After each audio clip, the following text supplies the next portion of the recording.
Indo-Pak border, Punjab, 12:30 hours. 1 घंटे बाद यहाँ से इंडिया की सबसे सेंसिटिव ट्रेन्स में से एक गुजरने वाली है। यहाँ से लेके अटारी तक एस्कॉर्ट करेंगे। सिक्योरिटी एक अहम मुद्दा है। हर मंडे और थर्सडे को इस ड्रिल में कड़ी मेहनत की जाती है। बीएसएफ की रिस्पॉन्सिबिलिटी है कि पहले जब गेट खुलेगा तो एक पार्टी गेट के आगे जाएगी, गेट के आगे का इलाका सर्च करेगी, किसी प्रकार की सस्पेक्टेड कोई चीज छुपी तो नहीं है वहाँ पे।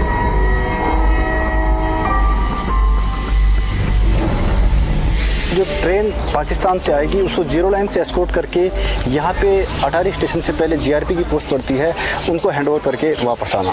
साथ में डोनेटिंग फीचर के ऊपर में हमारे वेपन माउंट होते हैं तथा गाड़ियों के ऊपर में वेपन माउंट होते हैं कि किसी प्रकार की कंटीजेंसी या कोई बंदा भागने की कोशिश करे तो उसे हम चेज करके पकड़ सकें। अटारी का high profile busy border Punjab के दूसरे बॉर्डर एरिया से बिल्कुल उलट है।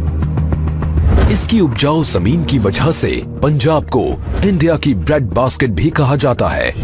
इसकी थोड़ी सी जमीन इंटरनेशनल बॉर्डर और फेंस के बीच में पड़ती है। एज अ किसान गार्ड बीएसएफ के जवान फार्मर्स की तलाशी लेते हैं, ये देखने के लिए कि कहीं कोई इलीगल एक्टिविटी तो नहीं चल रही। यहाँ पर जो फेंसिंग है और जीरो लाइन के बीच में 200-250 मीटर आगे तक किसानों का जमीन है। आगे हमारे जिस टाइम किसान जाते हैं उनको प्रॉपर हम चेक करते हैं और उनके साथ हम सुरक्षा गार्ड आगे भेजते हैं ताकि ऐसी जो सामान जो पाकिस्तान की तरफ से जैसे कि तस्करी का सामान होता है, हीरोइन वगैरह होता है और हथियार हमेशा हमारे कंट्री के अंदर नहीं आ सके। पाकिस्तान और साढ़े नज़दीक है, नाल खेती उनकी है, नाल खेती आपकी है, कोई दिक्कत नहीं, कोई खौफ नहीं, उनका काम करते हैं, खेती वधिया। बीएसएफ अपने हमारे साथ है, जिथे जायदा नाल जाते हैं पूरे अपनी निगरानी रखते हैं, पूरा ध्यान रखते हैं। थोड़ी थोड़ी दूरियों पर भी बॉर्डर एरियाज एक दूसरे से बहुत अलग नजर आते हैं।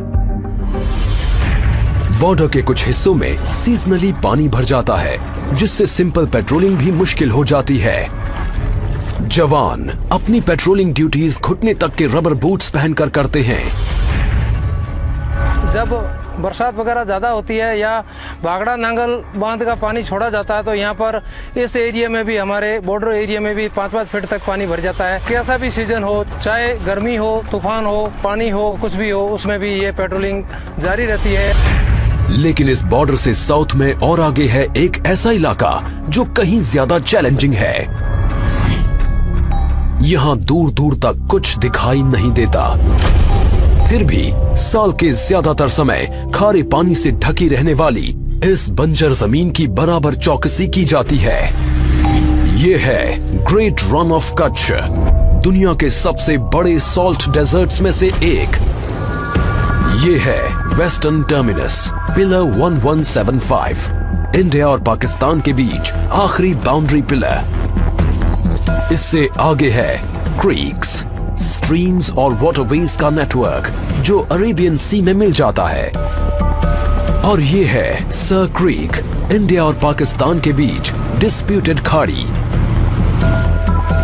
समंदर शांत दिखता है, लेकिन साइक्लोनिक विंड्स 1 मीटर ऊंची लहरें उठाकर ऑपरेशंस में रुकावट डाल सकती हैं। समंदर में मौजूद बॉर्डर्स की चौकसी के लिए बीएसएफ का अपना वाटर विंग है। नदियों और समंदर की पहरेदारी के लिए इन फास्ट अटैक क्राफ्ट्स में लगे अल्ट्रा मॉडर्न कम्युनिकेशन सिस्टम्स इस्तेमाल किए जाते हैं। इस वेसल को हम रात को दिन में कभी मूव कर सकते हैं। लेटेस्ट टेक्नोलॉजी के हमारे जीपीएस है, रडार है, इको साउंडर दे रखा है, तो ये इसमें लेटेस्ट मैप्स इसमें फीड कर रखे हैं। इसमें हमने रूट मार्क कर रखे हैं, रात को सुबह हम कभी इसमें मार्च कर सकते हैं। सावला पीर क्रीक्स में ये एक ऐसी लैंड आउटपोस्ट है जो कई किलोमीटर के इलाके में हाईएस्ट पॉइंट है। बॉर्डरमैन हाई बूट्स और एंकलेट्स पहनते हैं ताकि उनके पैर जानलेवा सांपों से बच सके। वो इस वीरान पोस्ट पर साल के 6 महीने निगरानी रखते हैं। इसकी स्ट्रेटेजिक इंपॉर्टेंस बहुत ज्यादा है और इसकी वजह है पाकिस्तानी एक्टिविटीज। क्रीक्स के आसपास कीचड़ और दलदली जमीन पर दिन में 2 बार आने वाले हाई टाइड्स की वजह से पानी भर जाता है।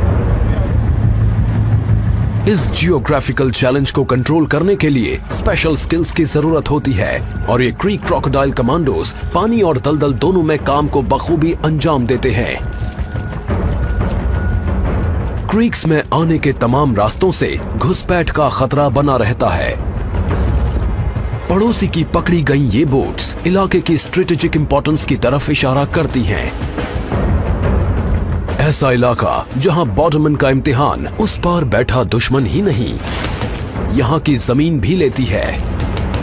हजारों किलोमीटर दूर इंडिया के ईस्टर्न फ्रंट पर पड़ोसी बांग्लादेश का रुख दोस्ताना है, लेकिन फ्रेंडली बॉर्डर की पहरेदारी में अलग तरह के चैलेंजेस होते हैं, जैसे cattle smugglers,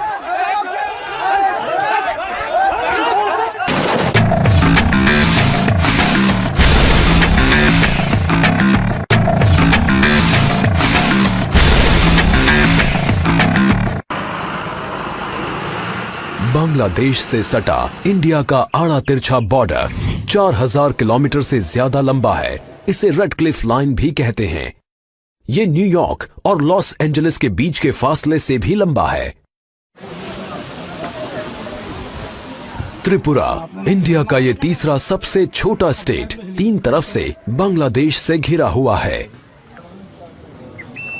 Indo Bangladesh border, Tripura, 1600 hours.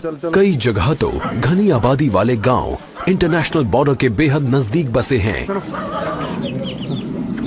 ये जो 2033 बॉर्डर पिलर है, ये बिल्कुल ये जो एक फैमिली है, इसके 2 भाई अभी बांग्लादेश में, 2 इंडिया में, और उनकी जो परिवार है ये दोनों आधा आधा बटा हुआ है, और ये बॉर्डर पिलर इन दोनों को मतलब आधा आधा करता है। इस इलाके की पुलिसिंग एक उलझन भरा काम है, क्योंकि कई बड़ी एक्सटेंडेड फैमिलीज बॉर्डर के दोनों तरफ रहती हैं।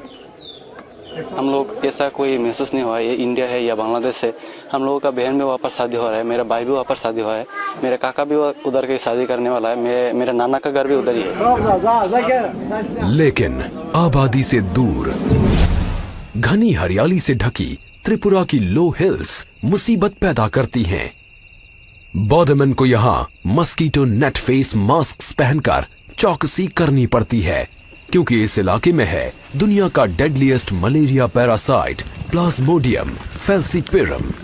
लोकल इसकी ट्रीटमेंट का कोई यहाँ पर प्रावधान नहीं है, और हम लोगों को इन बंदों को जो है हेक्टर से इवैक्यूएट करना पड़ता है, और चूंकि यहाँ पर रोड कनेक्टिविटी नहीं है और कर रहे हैं। यहाँ चैलेंजेस बिल्कुल अलग हैं। North 24 Pargana district, West Bengal, 200 hours. Thermal imager पर सस्पिशियस मूवमेंट पकड़ी जाती है। मैंने हैंड हेल्ड थर्मल इमेजर के मॉनिटर पे अभी देखा कि IBBR 500 मीटर पीछे जाम खड़े हैं। 10 से 15 कैटल का मूवमेंट है, और उनके साथ लगभग 20 से 25 लोग भी हैं जो IBBR की तरफ बढ़ रहे हैं।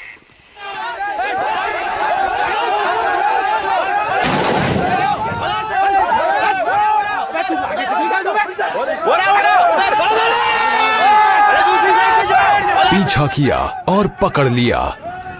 इंडिया बांग्लादेश बॉर्डर के 1/4 हिस्से पर फेंस नहीं है। इसी वजह से इन इलाकों में बहुत ज्यादा कैटल स्मगलिंग होती है। 2014 में लाखों डॉलर कीमत के करीब 20 लाख कैटल बॉर्डर के पार स्मगल किए गए थे। बॉर्डरमैन की स्ट्रेटेजिक पेट्रोलिंग टैक्टिक्स की वजह से अब स्मगलिंग में तेजी से कमी आई है। वेस्टर्न बॉर्डर की ही तरह यहाँ ईस्टर्न बॉर्डर पर जमीन पर सिर्फ बोट्स ही नहीं होते। BSF का specialised water wing bay of Bengal के आसपास के तमाम वाटर चैनल्स को मॉनिटर करता है। सुंदरबंस, वेस्ट बंगाल, 10 आवर्स। लगभग 10,000 स्क्वायर किलोमीटर्स इलाके में फैला सुंदरबन का आकार तकरीबन जमाइका जितना है। इसमें से आधा इंडिया में है और बाकी का बांग्लादेश में। यहाँ BSF तय काम को अंजाम देती है। गर्म और उमस भरे सुंदरबन में नहरों, कीचड़ और छोटे आइलैंड्स का एक उलझा हुआ नेटवर्क है। इलाका दलदली है और इसकी वीरानियों में मंडराते हैं जानलेवा क्रीचर्स, डंक मारने वाले से फाड़ डालने वाले तक। दुर्गा उन 3 फ्लोटिंग बॉर्डर आउटपोस्ट्स में से एक है, जहां BSF सुंदरबन के आसपास के दूर दूर तक फैले रिवराइन बॉर्डर को मॉनिटर करने के लिए इस्तेमाल करती है। 353 टन का हर वेसल लैस है इको साउंडर्स और सैटेलाइट नेविगेशन इक्विपमेंट से, ताकि जवान इस बदलते मंजर पर महारत हासिल कर सकें। दुर्गा में रहते हैं 30 बॉर्डरमैन। बाकियों की तरह ये लैस हैं 4 फास्ट पेट्रोल बोट से, जो स्मगलिंग और घुसपैठ को कंट्रोल करने के लिए फ्लोटिंग चेक पॉइंट्स की तरह काम करती हैं।